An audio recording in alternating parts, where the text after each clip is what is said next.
মা কেমন হয়? এই মা ডাকটা খুব ছোট ডাক, কিন্তু মায়ের মতো মা হতে হবে। হরিব, যে মা একটা কৃষ্ণ ভক্ত সন্তানের মা হবে। এখানে আমরা অনেকে সন্তানের মা আছে, কিন্তু মায়ের মতো মা কজন? একটা কথা মনে রাখতে হবে, মা সন্তান জন্ম দিলে মা নয়। সন্তান জন্ম দিলে কি মা? আগের মায়ের কর্মগুলো করে দেখাও, তবে তো তুমি মা হবার যোগ্যতা অর্জন করবে। হ্যাঁ, সন্তানে জন্ম দিলাম আমি মা হয়ে গেলাম, অত সোজা নয়। মা কাকে বলে দেখো, শুনে নাও আমার কথা, একটু মন দিয়ে শুনবে। মায়ের চরিত্র কেমন হওয়া উচিত? আজকে কশ্যপ মুনির 4টে স্ত্রী ছিল, দিতি, অদিতি, দ্রবিণতা, 4টে স্ত্রী। আর 4 জন স্ত্রীর মধ্যে বাবা 4টে পাট রানী, আরো রানী ছিল, কিন্তু 4 জন প্রধান। হ্যাঁ, তা আজকে কশ্যপ মুনি 4 জনকে রেখে তপস্যায় গেছে। তা তপস্যা করে যখন 12 বছর মানে একটা যুগ তপস্যা করছে, আর 4টে রানী ঘরে বসে বসে কাঁদছে। কেন কাঁদছে? একটা নারী জীবনে বাবা সব সুখ যদি থাকে, একটা সুখ যদি না থাকে, তার মতো কাঙালি কেউ নেই। বলো তো মা, সেটা কি? সন্তান। হ্যাঁ, মা বালা সন্তান একটা চাই। সব সুখ আছে, কিন্তু একটা মা বালা সম্পদ নাই, সে সারা জীবন তাকে কাঁদতে হবে।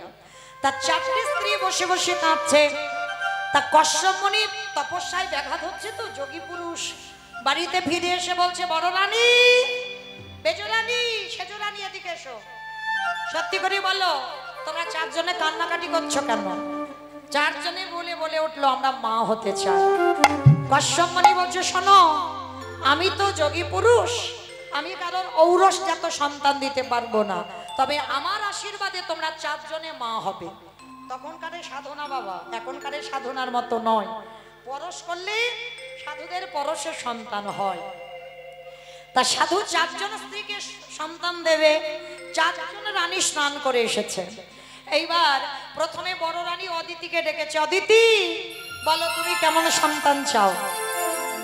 বলছে, স্বামী, সন্তান যদি দিতে হয় আমার এমন সন্তান দাও যাদের জন্য আমার যেন জগৎ জোড়ার নাম ডাক হয়। আশীর্বাদ দিল, তথাস্তু, তোমার গর্ভে যারা আসবে সবাই হবে স্বর্গের এক একটা দেবতা। দেবতাদের মায়ের নাম হলো অদিতি। এইবার মেজরানীকে ডেকেছে, মেজরানী এদিকে এসো, বলো তোমার কেমন ছেলে চাই? তা মেজরানী দিতি, সে বলছে, স্বামী আমি আর কি চাইবো বলো? বাবা এক নারী আর এক নারীকে তো হিংসে করে, ভুল বললাম? বর দিদি নিয়ে নিয়েছে, বা ছোটটা রাগ মানে মেজোটা রাগ হচ্ছে, আমি আর কি নেব? তুমি তো বর দিদির মাথাটা দিয়ে দিলে, আমার ভাগে আর কিছু আছে? আরে বাবা তুমি রেগে যাচ্ছ কেন? বলো না তুমি কেমন ছেলে চাও।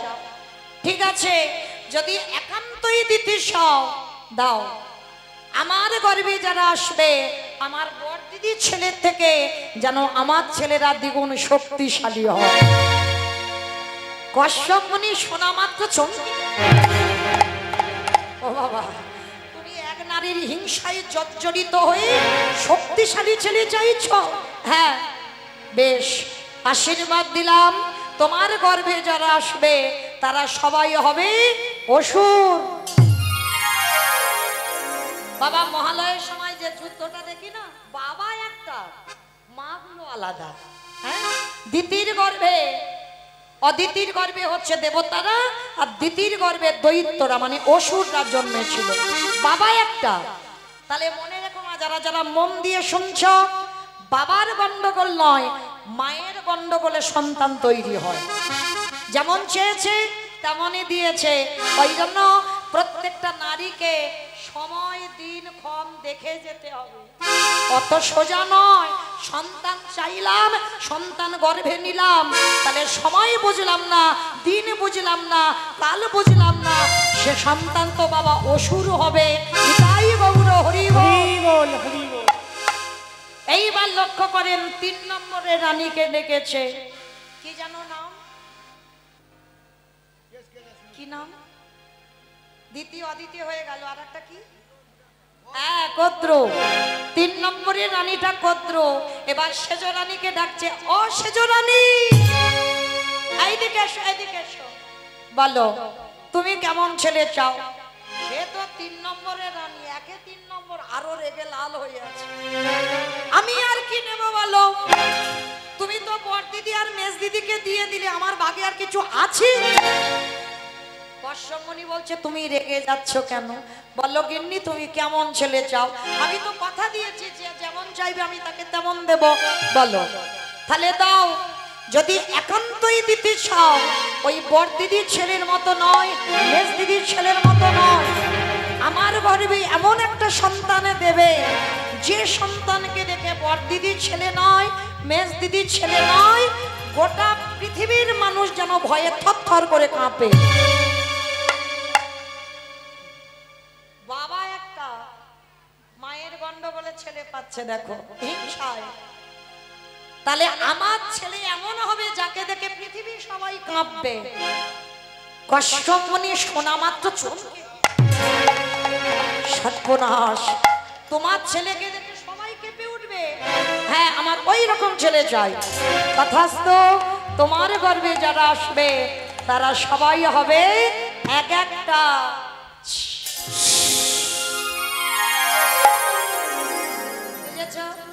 সাপেদের মা, পৃথিবীতে যত রকমের সাপ আছে, সাপেদের মা কদ্রু মা। তাহলে বড় রানী, মেজ রানী, সেজ রানী হয়ে গেল, বাবা একটা। মনে রাখবে, এইটা ভুলবে না। হ্যাঁ, গন্ডগোলটা কোথায় দাঁড়ায়? এইবার ছোট রানী, কি জানো নাম? ছোটটা একটু আদরে, বিনতা নাম, আদর করে ডাকতো অবিন। মানে আমি মৌমিতা, আমার মা আদর করে মৌ বলে ডাকে। দেখবেন অনেকের বড় বড় নাম না, আদর করে ছোট করে ডাকে, এগুলো ভালোবাসার নাম, আদরের নাম। তা আজকের বিনতাকে বিনতা বলে না, বিনু বলে ডাকে। অবিন, এদিকে এসো, বলো কি তোমার চোখে জল, তুমি কাঁদছো? ও বুঝেছি, তোমার বড় দিদি, মেজ দিদি, শেষ দিদি সব নিয়ে নিল, তোমার ভাগে কিছু নেই, ওই জন্য কাঁদছো। মাথা নেড়ে জানালো না। তাহলে কাঁদছো কেন? তুমি বুঝেছো আমি তোমার ভাগে কিছু দেব না, ওই জন্য কাঁদছো না। তাহলে কাঁদছো কেন? মনে রাখবে মা, নারী সবাই, এই এতগুলো নারী আছে, সবার স্বভাব চরিত্র কি এক হবে? এর আগে 3টে নারীর কথা শুনলেন, তারাও তো নারী। আর ছোটটার কথা একটু শুনে দেখো, কাঁদছে। কশ্যপমুনি বলছে, আচ্ছা ঠিক আছে, কান্না বন্ধ করো, বলো তুমি কেমন ছেলে চাও? ওই বিনতা বললেন, স্বামী গো,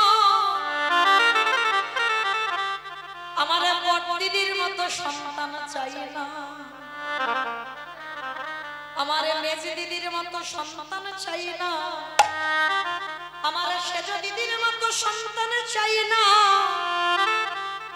একান্ত যদি তুমি আমায় দিতে চাও, আগে ত্রিসত্য অঙ্গীকারে আবদ্ধ হও।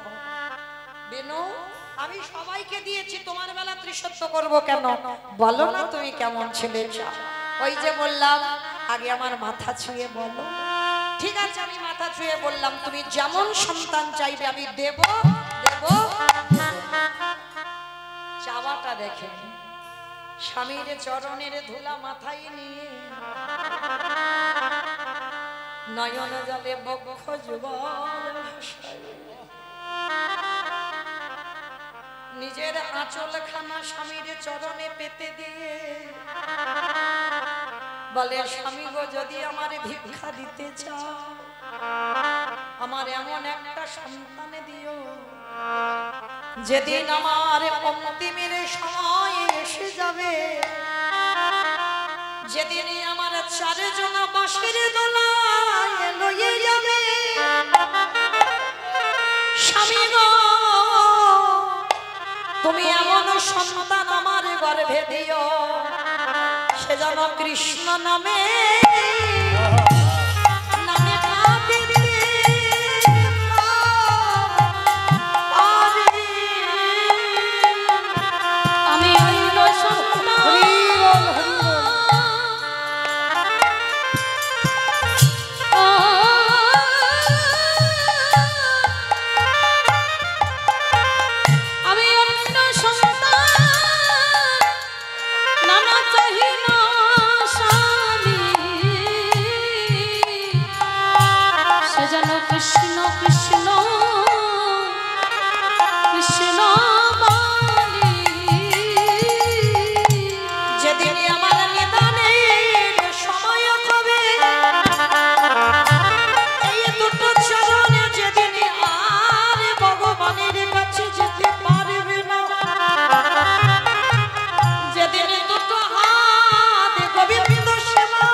করবে না,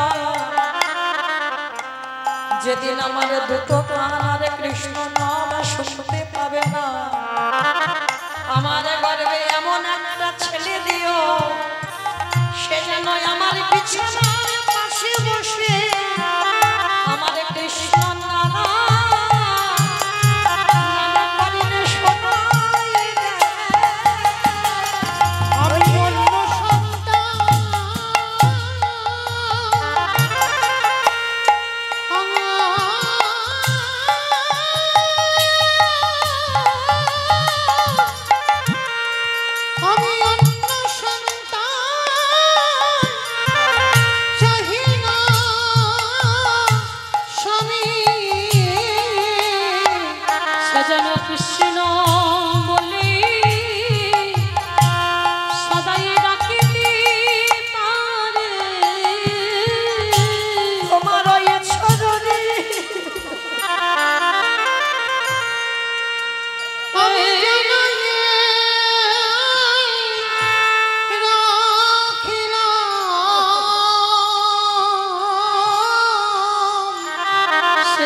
কৃষ্ণ কৃষ্ণ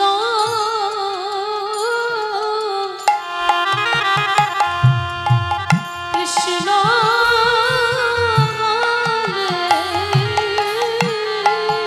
যেদিন আমার নিদানের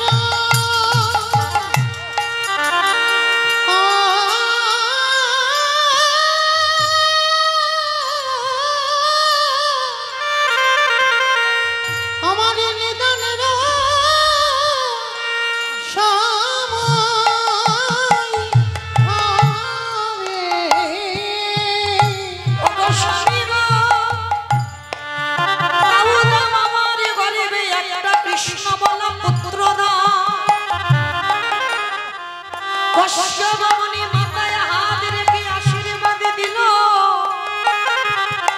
আমি তোমার মতো সহধর্মিণী যেন জন্মে জন্মে এর আগে তিনটে বউ ছিল, বউয়ের চরিত্র আলাদা আর সহধর্মিণীর চরিত্র আলাদা। বলল দাও আশীর্বাদ কৃষ্ণ বলা সন্তান, কশ্যপ মনে বলল বিনু গো তোমার গর্বে বেশি নয়, তোমার গর্বে দুটো সন্তান হবে, একটা হবে অরুণ পাখি সূর্যদেবের বাহন, আর একটা হবে গরুর পাখি, শুধু কৃষ্ণ নাম বলবে না, তোমার ওই গরুর কি করবে জানো, আমার ভগবানকে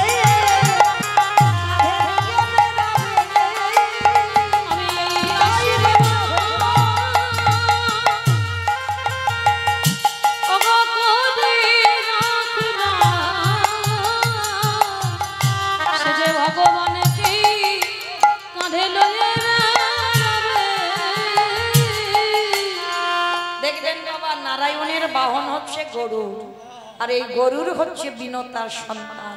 তাহলে দেখেছ বাবা একটা চালার ভুল, সেই গরুর পাখি নারায়ণকে কাঁধে নিয়ে আর যদি কাউকে কাঁধে নেয় তার দুটো চরণ সবসময় কোথায় বলি, আরে তো চরণ চরণে যখন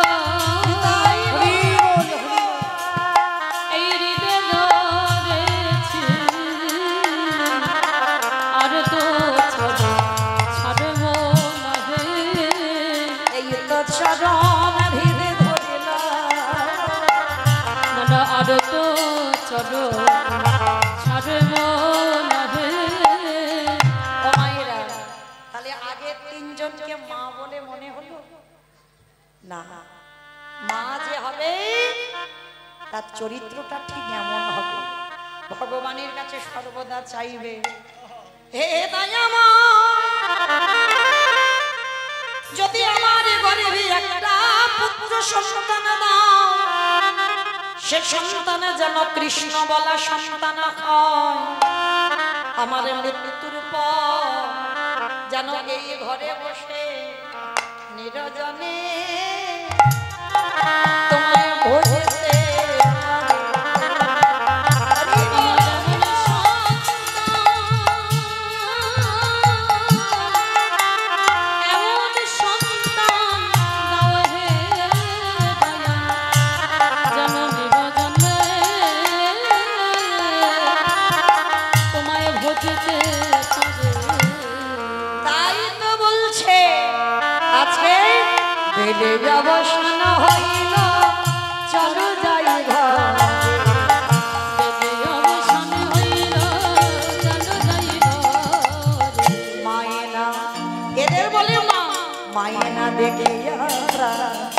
কেমন জানি আমার মায়ের না দেখিয়া কেমন জানি করি বলো রামদাস চলো শুনি কারণ বলো রামদাস শুনি তার আবার সকল রাখালো মাঝে পড়ে উতর আবার সবাই মাঝে পড়ে উতর সকল রাখালো মাঝে পড়ে উতর এইবার যখন শ্রীরাম সুদাম দাম বসুদা সবাইকে ডাক দিচ্ছে কিন্তু সবাই তো আসছে আর এদিকে ধবলি শ্যামলি কালী কমলি কি করছে যে না ডাক দিয়েছে শ্যামলি ধবলি দুগ্ধ প্লাবী পড়ে মাটি প্রেমের তরঙ্গ ওঠে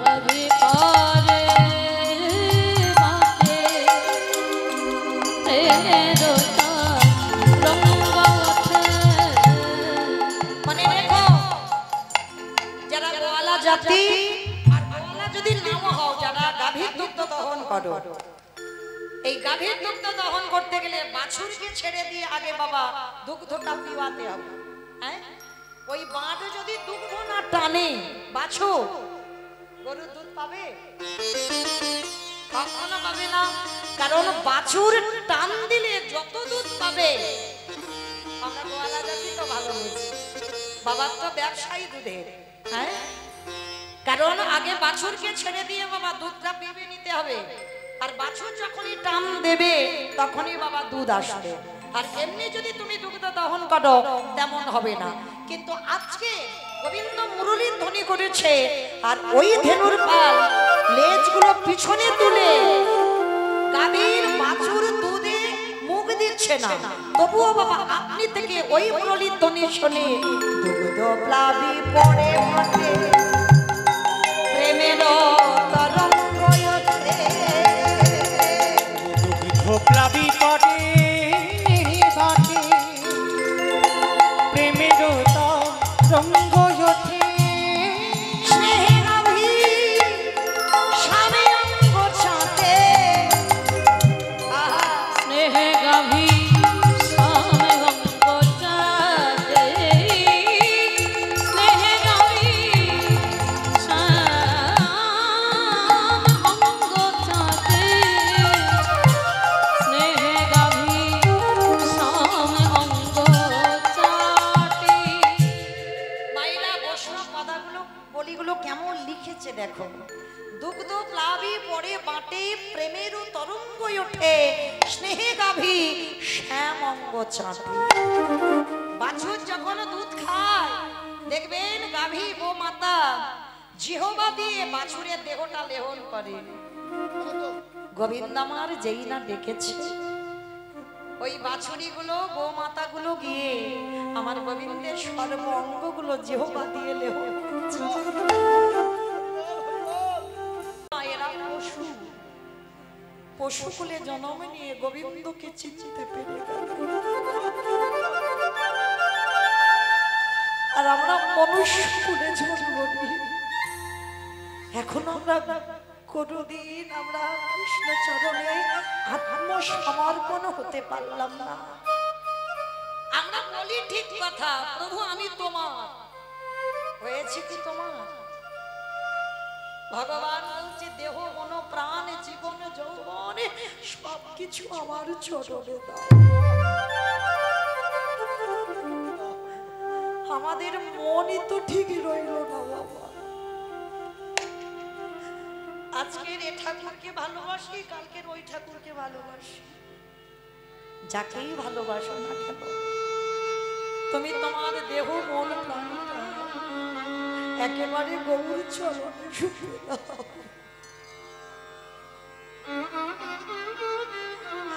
আর গৌর চরণে গোবিন্দ চরণে যদি সঁপে দিতে পারো তোমার আজ না হয় কাল না হয় পরশু না হয় তোমার গোবিন্দ দর্শন হবে।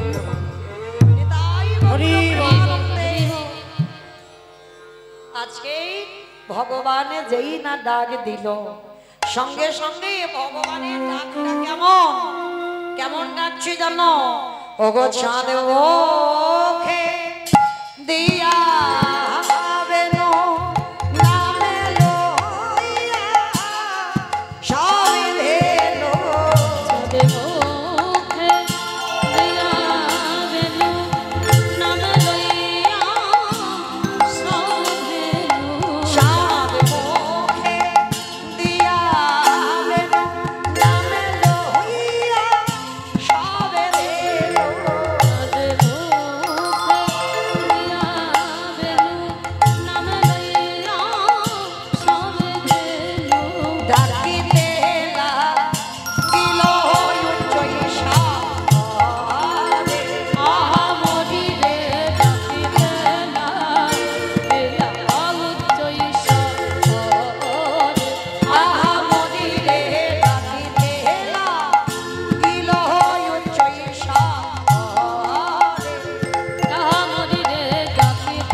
উত্তর গোষ্ঠে মুরলি নয় বেনু বেজেছে।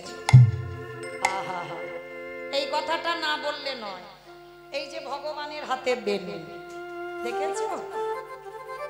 আচ্ছা, ভগবানের হাতে বেনু, মুরলি, বংশী, এগুলো আমরা যখন রূপ বর্ণনা হবে আমরা শুনবো। হ্যাঁ, মুরলির বর্ণনা হবে, কিন্তু এখন আমরা একটা কথা বলবো। এই যে ভগবান আজকের উত্তর গোষ্ঠে বেনুটা বাজাচ্ছে, এই যে বেনুর মাথায় দেখবেন একটা হাঙর মাছের মাথা আছে। তো আছে না বাবা? দেখবেন বাঁশির মাথায় নেই, আছে তো? সবার আগে ওই বেনু হাঙর মাছের মাথা কানে আগে যাবে। কেন? ওই হাঙর মাছ কত ভালো কাজ করেছিল জানো? যার জন্য তো ভগবান বাঁশির অগ্রভাগে রেখেছে। ভগবানও একাদশী করে, শুধু আপনারা আমরা একাদশী করি না। যারা একাদশী করো না তারা মন দিয়ে শোনো এইটুকু কথা। ভগবান একদিন একাদশী করেছিল মাকে না বলে। হ্যাঁ, আর মা যশোদা গোপালের জন্য অনেক অন্ন ব্যঞ্জন করেছিল। হ্যাঁ, এবার অন্ন ব্যঞ্জন যখন করেছে, এবার কি হবে? গোপাল খাবে, কিন্তু এদিকে একাদশী অন্ন খেলে পাপ ভক্ষণ হবে, আর এদিকে মার কথা অবাধ্য হলে সেটাও পাপ হবে। তাহলে গোপাল কোন দিকে যাবে? চুপি চুপি মা যে রান্না করেছে রান্নাগুলো নিয়ে একটা গাছের কাছে গিয়েছে। গাছ, তোর গড়াতে দিয়ে দিচ্ছি, তুই এই অন্নগুলো আজকে সেবা কর। গাছ করজোর করে বললো, প্রভু আজকের একাদশী, অন্ন খেলে পাপ, আমি খাবো না। এবার গোমাতার কাছে গেছে, গোমাতা তুই এই অন্নটা খা। গোমাতা বলছে অসম্ভব, আজ একাদশী, অন্ন খেলে পাপ ভক্ষণ হয়, আমি খাবো না। পশু পাখির কাছে গেছে, তাদেরও একটা কথা। শেষে গোপাল মনে মনে ভাবলো, আমি এই অন্ন ব্যঞ্জনটা নিয়ে একাদশীতে গঙ্গার জলে ফেলে দেব। তার যেই গঙ্গার জলে ফেলতে গেছে, পতিত পাবনী গঙ্গা উঠে বলছে, দাঁড়াও, আজ একাদশী, তোমার অন্ন ব্যঞ্জন আমি তো পাবো না, পাপ ভক্ষণ হবে। তাহলে আমি কি করব? এদিকে মার রন্ধন করা, এটা যদি ফেলে দিই অপরাধ, আর খেয়ে ফেলি সেটাও অপরাধ, তাহলে কোথায় যাব? এমন সময় ওই পতিত পাবনী গঙ্গার যে বাহন মকর মাছ জল থেকে ঠেলে উঠেছে। প্রভু তোমার সঙ্গে আমার একটা জরুরি কথা আছে। কি কথা? তোমার ওই অন্ন আমি সেবা করব। এমন মাছ তুমি সেবা করবে? মকর মাছ সেবা করবে? বলছে সেবা করবে। বলে হ্যাঁ।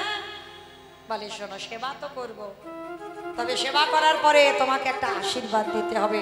কথা দাও, আমি যা চাইবো তুমি দেবে। ভগবান আগু পিছু বিচার করেনি, বলল তথাস্তু, তুমি আগে অন্নটা খাও তো তারপরে কথা হবে। কিন্তু ভগবান কি সত্য অঙ্গীকারী আবদ্ধ, ওই মকর মাছ যা চাইবে তাই দেবে। বেশ, এইবার অন্নটা সেবা করেছে। এইবার ভগবান বলছে বলো তুমি কি চাও। মকর মাছ বলছে প্রভু একাদশী তিথিতে আমি পাপ ভক্ষণ করলাম, এইবার তোমার চরণে নিবেদন, তোমার শরীরের মাঝে আমাকে আশ্রয় দাও।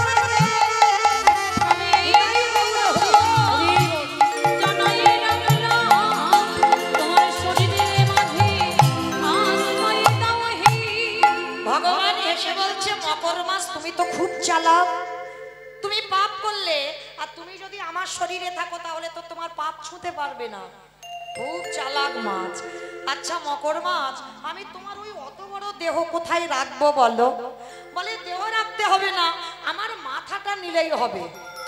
আচ্ছা শোনো, তোমার ওই অত বড় মাথা, হ্যাঁ ওই যে মকর মাছের মাথা আমার যদি ঘাড়ে রাখি কিরকম দেখতে হবে বলো, ভাল লাগবে? আমার মাথায় রাখলে কিরকম দেখতে লাগবে বলো? আমার যদি এই বুকের উপরে রাখি কিরকম দেখতে লাগবে? যদি হাতে ধরে থাকি কিরকম দেখতে লাগবে বলো?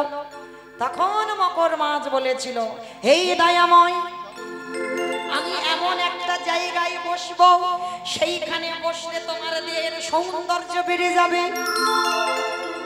কোথায় বসবে? বলে কেন, তোমার হাতের ওই যে বেনুখানা, ওই বেনুর অগ্রভাবে আমাকে আশ্রয় দাও। হে দয়াময়, তুমি যখন ওই বেনুখানা বাজাবে প্রভু তুমি আমার আশীর্বাদ করো, সবার আগে আমার ঘরে নিয়ে আসবে।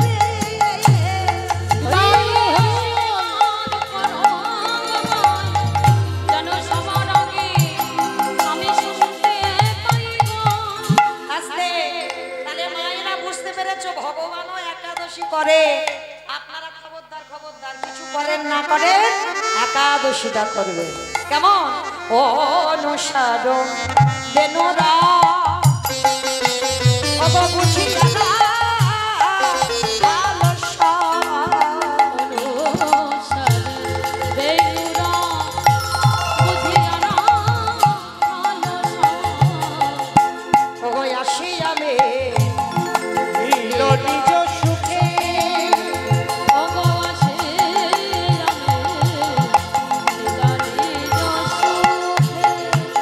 জীবনে সে ধেনু ছিল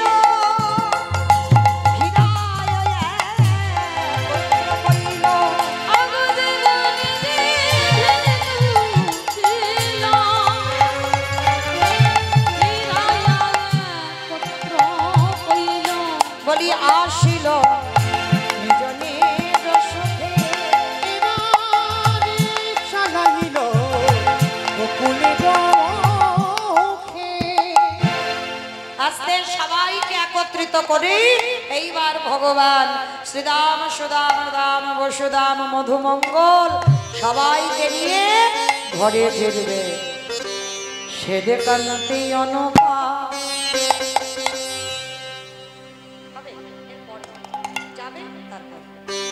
সেদে কান্তি অনুপা আগে ধায় বলো রা উলু ধনিবা শেষে কান্তি অনুপা আগে ধায় বলো রা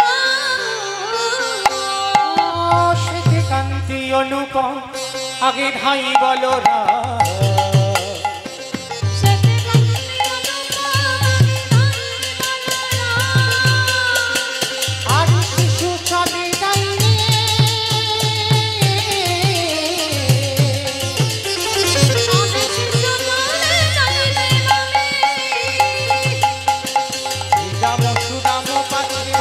শোভা করিয়া শ্রীরাম সুদাম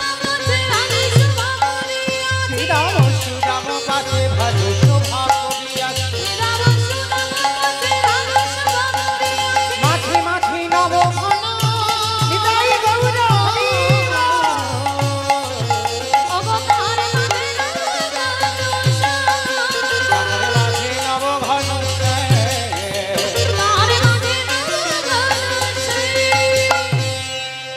আজকে যেই না বলরাম রাসলীলার পাশে দাঁড়িয়ে সেই যাবার ভঙ্গিমা দর্শন করলো আর রাধারানী বসে আছে পরাণ বোধে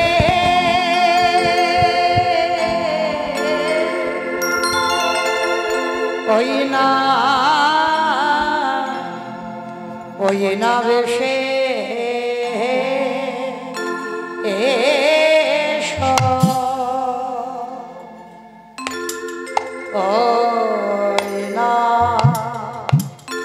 ওই না বেশে এসো এসো আমার ঘরে এসো আমার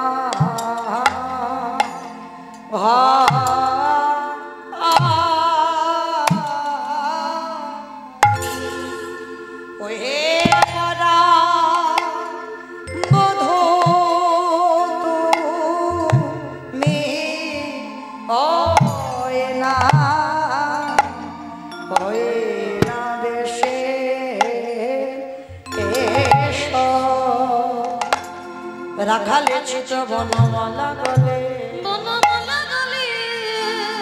তাহে যুবতীর কুলে সব টলমলে সবে সতী কুলে বিকায়ে সহমলে ওগো কৃষ্ণ তোমার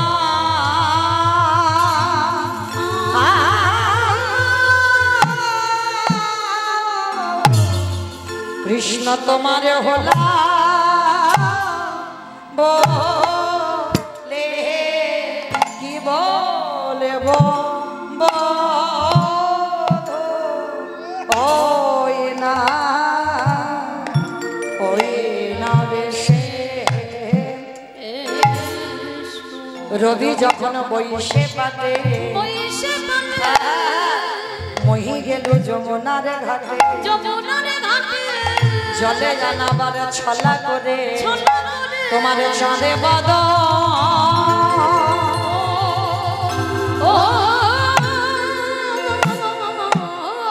তোমার চাঁদে বদনে দেখতে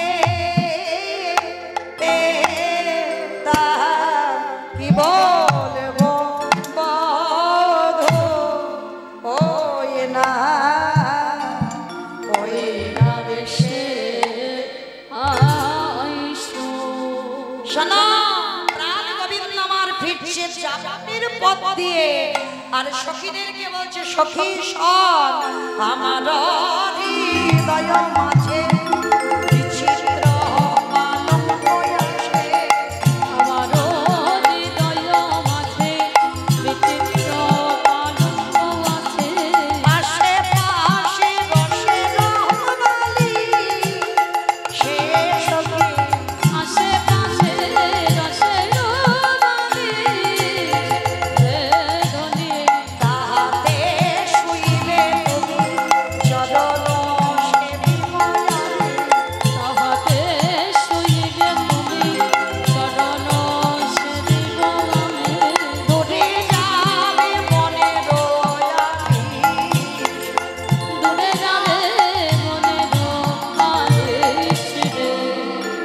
এখন আমি যাই ঘরে মাঝে আরতি করেন সখা তাপ করত মিলন এইবার যেই না বাবা প্রাণ গোবিন্দ আমার রাধারানীকে বললেন রাধে আজকের আমি যাই আমার মা বসে আছে আরতি করার জন্য মায়েরা আপনারা ভালো থাকবেন সুস্থ থাকবেন শুভরাত্রি পরবর্তী কীর্তন শ্রবণ করেন আবার আপনাদের সঙ্গে কালকে সকালবেলা কুঞ্জ বর্ণনে সাক্ষাৎ হবে নিতাই গৌর প্রেমানন্দে হরিবল সখাগণ সবাই যে যার ঘরে এলো পশু পাখি সবাই চলে গেল আজকের কানাই বলাই দুইজনকে মা যশোদা নিয়ে আরতি করে নন্দলাল আরতি করে নন্দলাল আরতি করে নন্দলাল বালক মুখ হেরি রে আরতি করে নন্দলাল বালক কোহরি রে তাগত নম নর নদীগণ রাখাল সব ঘেরি